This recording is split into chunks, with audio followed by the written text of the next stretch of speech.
लीला भई गोवर्धन में।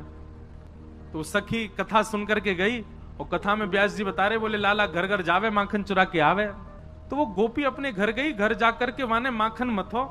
लेकिन आज वो दही मथते मथते मन में विचार कहा कर रही है, काश मेरे यहाँ को निकरो भयो माखन कभी श्रीनाथ जी पावे और मैं जाकर के नहीं पवाऊं, वो मेरे घर आके पावे। सुबह ने कहा कि मक्खन निकाल करके मटकी में भर के, और मन में विचार करने लगी, बोले अब उनको कहा पता होगी कि मेरे घर मक्खन निको है, कोई बात ना मैं ही बता के आऊं। मक्खन की मटकी संग में लेकर के गई और श्रीनाथ जी के मंदिर में खड़े है के सब तो दर्शन कर रहे हैं, और वो दूर से मक्खन की ऊपर की मटकी को भाग हटाए के ऐसे ठाकुर जी को दिखा रही है, लाला धौरी गैया के दूध को जमाए करके दही बनाए और वाकू मत करके बढ़िया मक्खन निकारो, मैंने कोई को ना दूंगी, मैं तेरे काजे निकारो है, तू आजा घर पे आके या कुछ चोरी कर ले जा, मैं कोई सो ना कहूंगी, तू बस चोरी कर ले जा। और ठाकुर जी को दिखा रही है दूर से मटकी। एक दिन है गयो, ठाकुर जी नहीं आए।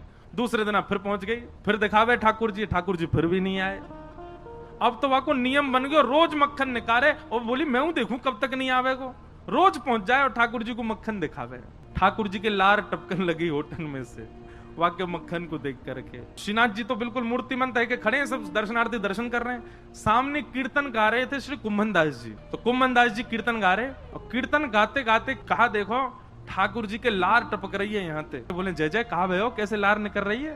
तो कुंभन दास जी बोले जय जय कहा भयो कैसे लार निकल रही। बोले एक गोपी रोज आवे और मुझको दूर से ही मक्खन दिखावे, यो के लाला आजा मेरे घर आके चोरी कर जा, और बता मुंह को लोभ दे के जा। भाई यूं शर्म नहीं आ रही है, मैं परमात्मा मुंह लोभ दे रही है, कोई बात ना है, आप दूर से ही स्वीकार कर ले, दूर से ना मेरी लार यही मारे निकल रही है, अब तो मेरे खावे कोई मन हेरो है, मेरे बहुत जोर से मन हेरो है, बाग गोपी के यहाँ चले चल के चोरी कर आए, और वहां के यहाँ जाके चोरी करोगे पता चल गई तो कैसी निंदा होगी।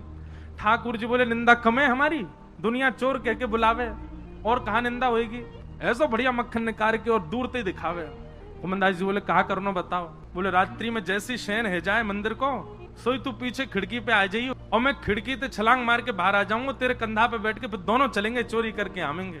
कुमनदास जी बोले बड़ो बूढ़ो आदमी में चलो फिरो जाए ना है, आपको लेके कंधा पे कहां जाऊंगा मैं, शीघ्रता रखियो, बस देरी मत करियो, विलंब मत करियो, और जैसो मैं कहूं वैसो कर तो चलियो, बाकी सब मैं संभाल लूंगा, तो बस ले चल मुझे। वहां समय कुमनदास जी मंदिर के पीछे खिड़की पे जाके खड़े भये और खिड़की से ऐसे निकल करके बाहर आए और कुंभन दास के कंधा पे बैठ गए, दोनों पाम लटका लिए और सिर पकड़ करके ठाकुर जी ऊपर बैठ गए। अब छवि देखो कितनी सुंदर। अब ठाकुर जी कह रहे हैं कुंभना हाँ यहाँ से सीधो चल, आगे पोखर आएगी बात दाएं को मुड़ जाइयो, फिर वहां से आगे तो बाएं को मुड़ जाइयो। कुंभन दास जी तुम कब हुआ है वाकई यहाँ। बोले मैं गयो ना हूँ, गोपी रोज आके मुझको बता के जावे कि माँ मेरो घर है आ जाइयो लाला। कुंभन दास जी के नेत्रों में आंसू आ जाते, आहा कितने बड़भाग, ये लीला मेरे साथ घट रही है, मुझे अनुभव हो रहा है, कितना